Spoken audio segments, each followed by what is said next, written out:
Hi, you're on the Reddit Confessions channel. At 3:06 a.m., my bedroom window shook. Not from wind, but from the kind of silence that hums louder than noise. My dog, Milo, lifted his head, blinked once, and went back to sleep. I wish I could have done the same. Instead, I was sitting on the edge of the bed, staring at my phone screen, blank. No alerts, no texts, no anything. And feeling like a ghost in my own house. Not dead, just invisible. The stupidest part, I wasn't even trying to catch her. I wasn't going through messages or checking her location or anything like that. I was literally just trying to send her a link to that dumb article about pigeons using public transit. She loves that weird animal stuff. But when I hit share and tapped her contact, I got a notification. Recipient is on Do Not Disturb. At first, I figured it was some system thing, maybe an update, maybe a glitch. So I checked my own settings, then hers. Then I realized I wasn't on some automatic night mode. I was manually set to Do Not Disturb. Only me, no one else. I wasn't silenced by mistake. I was muted on purpose. And I know what people will say, that it's not a big deal, that maybe she just wanted uninterrupted sleep. Except she wasn't asleep. She wasn't in the room. Her pillow was cold. I don't even remember getting out of bed. I just remember my hands shaking as I walked barefoot across the hallway, stepping over laundry she said she'd fold 2 days ago. Our guest room door was cracked. The blue light of her iPad flickered against the wall. She was in there whispering, laughing, her voice soft and sweet like it used to be when she spoke to me. Yeah, he doesn't know. It's kind of hilarious. I didn't hear the rest. I backed away. My name is Franklin. I'm 45. I fix vintage jukeboxes for a living. I also cry quietly in the shower and pretend it's the water hitting my face. I didn't confront her. I didn't scream or break anything or barge in demanding answers. Instead, I walked into the kitchen, my refuge, the only place in the house that still felt mine. At 3:41 a.m., I made toast I didn't eat. By 7:50 a.m., I was logged into our joint bank account. By 9 a.m., every dollar was in my name. Savings, emergency fund, vacation stash, all of it gone from her reach, just like I'd been erased from hers. I didn't do it to be cruel. I did it because I needed to feel like I existed again, that I mattered, that I could still move something, even if it was just money. She didn't notice. She came downstairs at 9:10 a.m., smelling like lavender and someone else's cologne. She smiled, told me I looked pale, said she was off to yoga. I nodded. But the thing about silence is once you finally hear the truth behind it, it's deafening. And I was just starting to hear everything. She didn't say anything about the account. Not that morning, not the next. I watched her pay for a $6 oat milk latte with her own card and walk out of the cafe like the ground wouldn't dare question her steps. I watched from across the street. Pathetic, I know. I felt like a rejected extra in a movie she was starring in, one I used to co-write. It's strange, really. I'd expected something dramatic when I moved the money. A call, a text, maybe a, "Did you touch our account with that clip tone she uses when I mess up laundry?" But nothing. She didn't even flinch. That terrified me more than any confrontation could have. So I started digging, not into her phone, that was locked tighter than a bank vault now, but into our patterns, into what I'd missed while being the guy who remembered trash day and overpaid the electric bill. Turns out Marlene had been very busy while I was organizing tax receipts and repairing old jukeboxes that no one wanted. Her consulting lunches happened almost daily now. Her dry cleaning doubled. She had a second gym membership. When I asked why she needed two, she laughed and said, "One's for yoga, one's for Pilates. You wouldn't understand." She was right. I didn't. I also didn't understand why someone named Anthony Shift had Venmo'd her 3 times in a week, all with emojis, fire, lips, and a lock. I asked her once casually who Anthony was. She blinked, said, "Oh, that's from a group project I'm advising. Don't worry." I always did, but this time I clicked on Anoni's profile. He wasn't in consulting. He was a personal trainer, the same one she started seeing 2 months ago at the newer gym because the other one stopped challenging her. I sat on our couch that night staring at my reflection in the black TV screen. I looked like someone waiting for a permission slip to feel betrayed, and still I did nothing. No shouting, no accusation. Instead, I refilled her water bottle, washed her favorite hoodie, made her tea. Because when your self-worth is slowly eroded by whispered lies and weaponized charm, you don't fight. You shrink.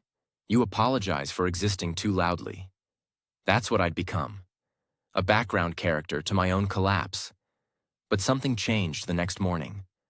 Not because she said anything, not because she confessed, because of what she left behind. And what I found buried in the Notes app of an old tablet we both forgot we owned was a journal entry she never meant for me to see. It was dated 3 weeks ago, and it started with, "He wouldn't survive if I left, but I don't love him.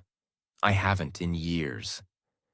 I must have read that journal entry 12 times, maybe more. Not because I didn't believe it, but because I kept hoping I'd misread something, maybe swapped a word, or misunderstood the tone. But every time my eyes scanned the same line, it cut deeper. He wouldn't survive if I left, but I don't love him. I haven't in years. That wasn't the kind of thing you write in passing. That was the kind of sentence you carve when you're already halfway gone. The note went on to describe how she felt boxed in, unseen, and tethered to comfort disguised as love. She said I was good but not exciting, that I was reliable but emotionally boring. And then came the worst part. She said being with me felt like listening to static when you know there's music playing on another channel. I sat on the floor with the tablet in my hands like it was radioactive. I didn't cry. I didn't even blink. It's like my emotions froze under the weight of a truth that had clearly lived in her longer than I'd known. She'd been checked out for years, and I was too wrapped up in being dependable to notice I was living next to a stranger who had already packed up emotionally. The entry was dated 3 days after our last anniversary. That night I made her dinner, bought her the perfume she used to love, and gave her a card I wrote by hand. She'd smiled, kissed me, and said, "You're the best thing that ever happened to me." And I believed her. I clung to that line like a fool hugging a life raft that's already been punctured.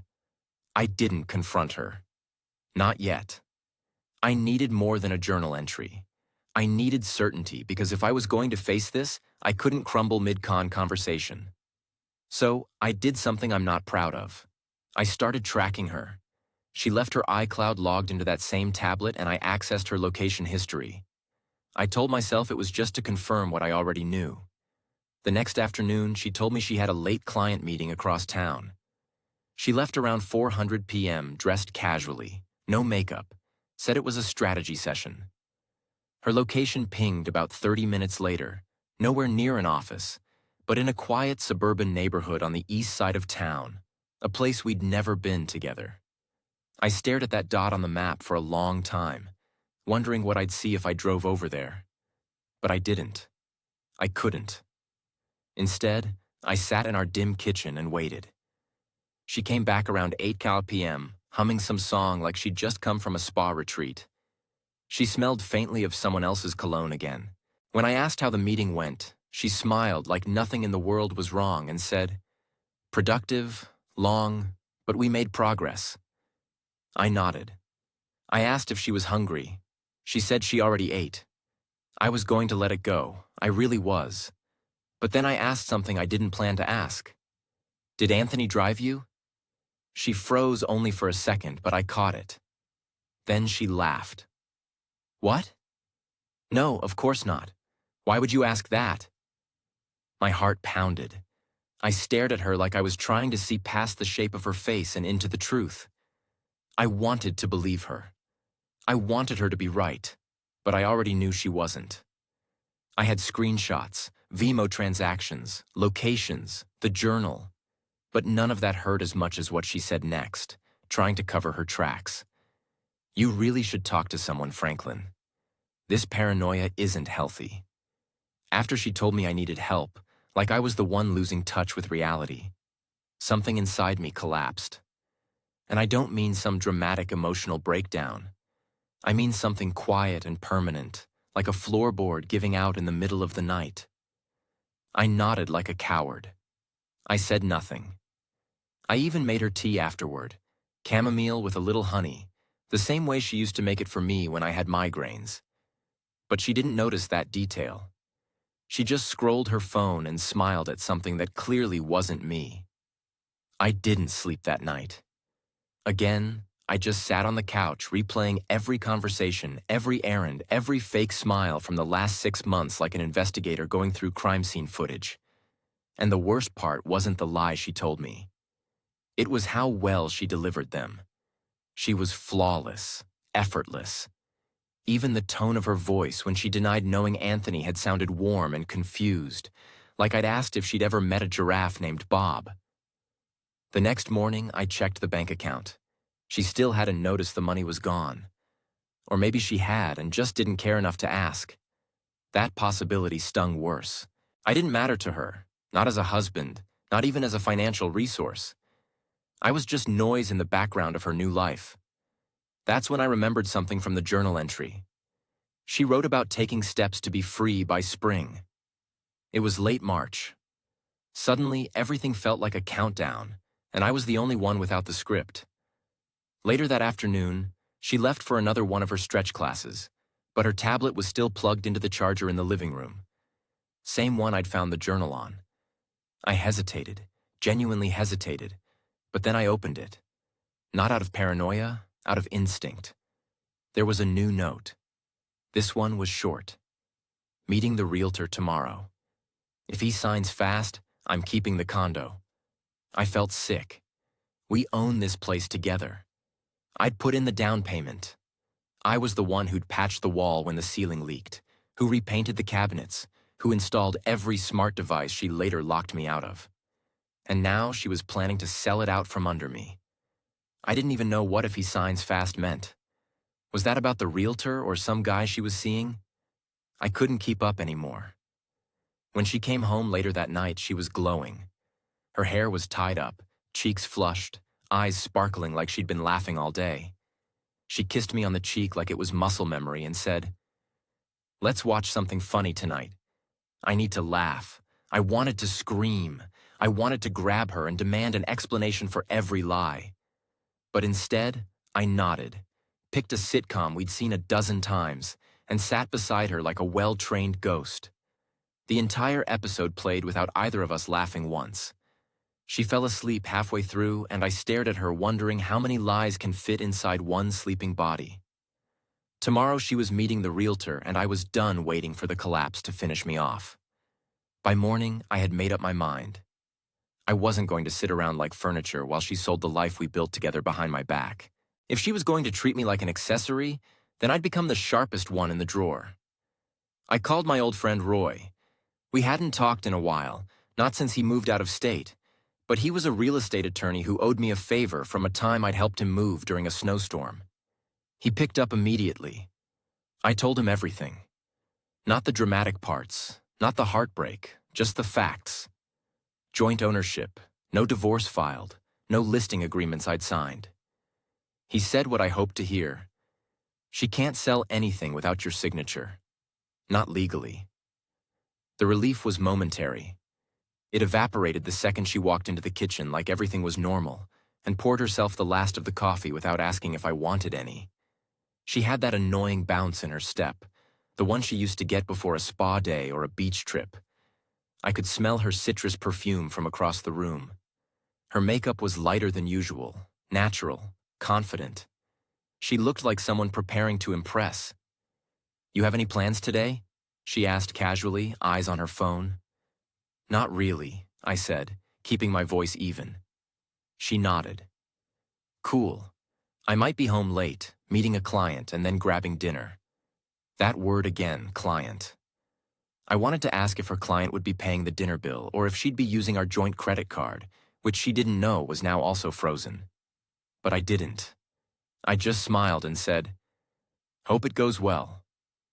She kissed me on the forehead, grabbed her tote bag, and walked out like she wasn't about to illegally offload half of everything we owned. I followed from a distance. I'd borrowed my brother's car the night before, claiming mine needed work. She didn't suspect a thing.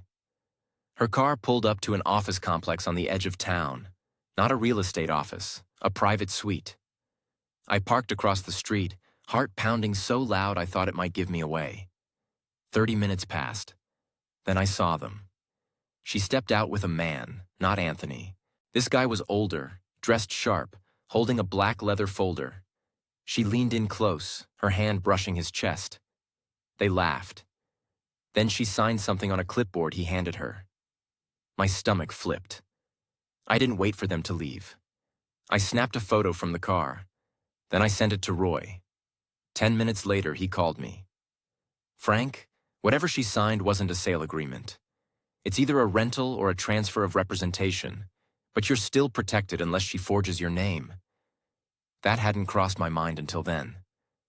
Would she do that? Forge my name?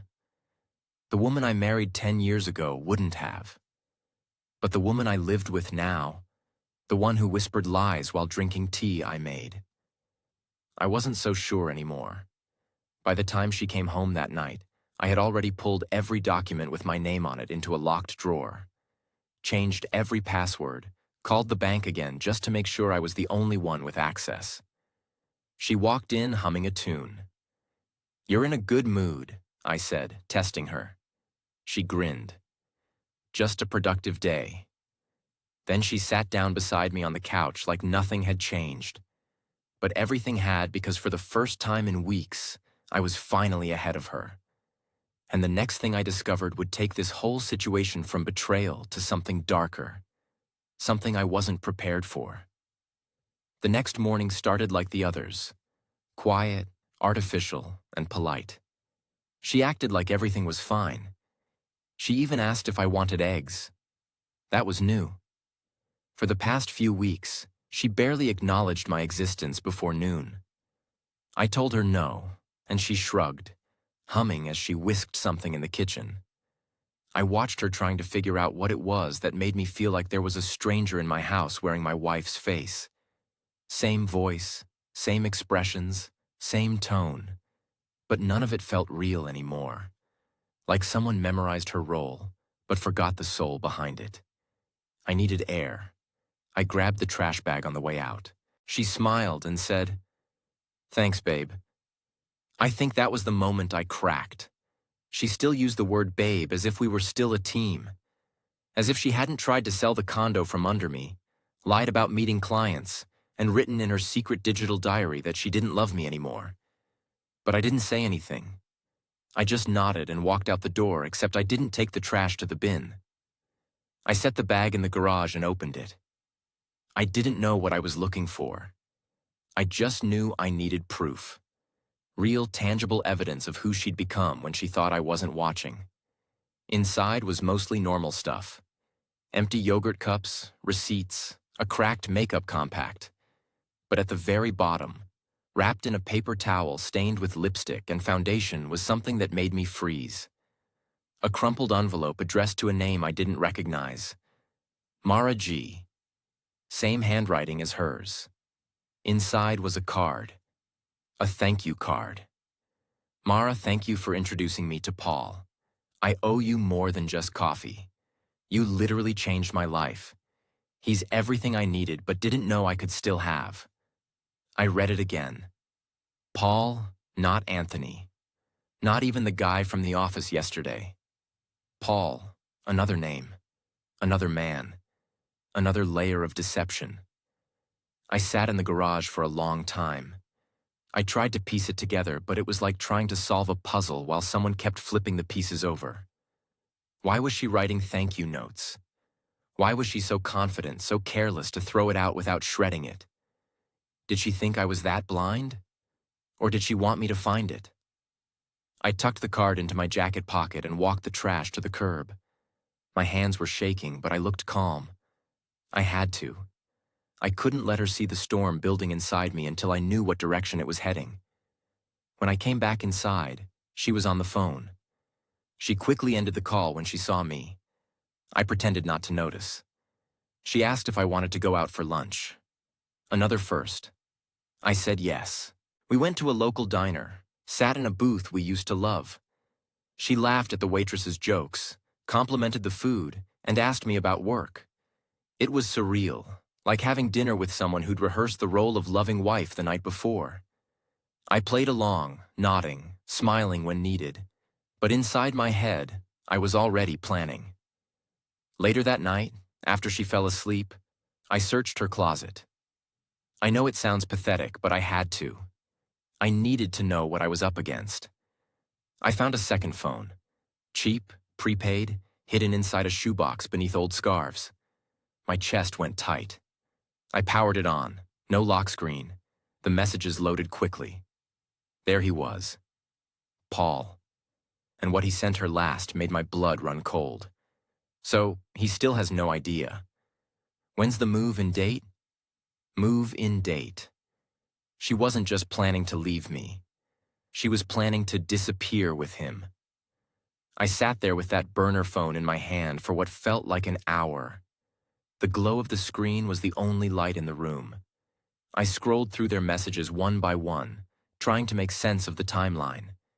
The first text from Paul was over 4 months ago. That meant the affair had been running longer than I suspected, long before the Do Not Disturb incident. He wasn't just some fling or emotional escape. He was part of her long-term plan. The more I read, the more I realized she had been preparing to walk out of my life like someone quietly leaving a hotel room. Calm, rehearsed, invisible. There were messages about apartments, ones she'd already visited, furniture orders, moving dates, even a conversation about what neighborhood felt safer for their future. Their future. The words made my stomach twist. There was also a note about my unpredictability, saying she needed to make the exit clean before I became suspicious. She wrote that I was too dependent, too fragile, and that I wouldn't survive without her. She wasn't wrong about one thing. I was fragile, but not in the way she thought. My weakness wasn't emotional. It was moral. Because in that moment, I didn't want justice or peace. I wanted her to feel what I felt when I realized my marriage was a performance and I was just the prop. I turned off the phone and placed it exactly where I found it. I couldn't let her know I knew. Not yet. The next day, she acted as if the universe was perfectly balanced. She wore a bright yellow dress, brewed her favorite coffee, and even played the same playlist we used to listen to on road trips.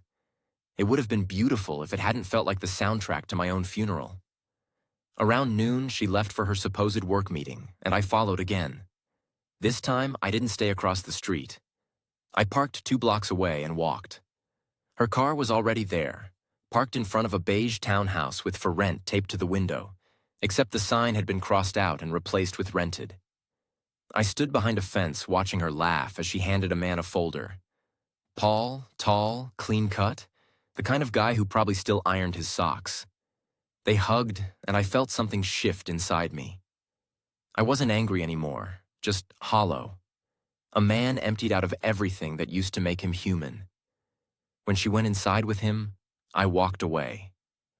My hands were trembling, but my mind was strangely calm. That night, she came home humming again, that same fake peace dripping from her voice. I pretended to be half asleep on the couch.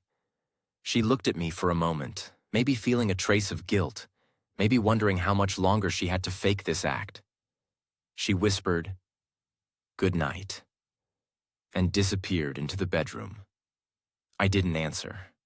I just stared at the ceiling, counting the seconds between her footsteps. Tomorrow, she'd think she was 1 step away from freedom. But I'd already decided the next morning, before she could pack another lie, I was going to end this illusion once and for all. Not with shouting, not with revenge, but with something she'd never expect. By the time she woke up, everything she thought was hers would already be gone. She woke up late. I was already dressed, the car packed, and the condo eerily silent. No music, no coffee brewing, no footsteps overhead, just sunlight hitting the floor and the weight of everything she never said hanging in the air when she walked into the kitchen in her robe, rubbing her eyes.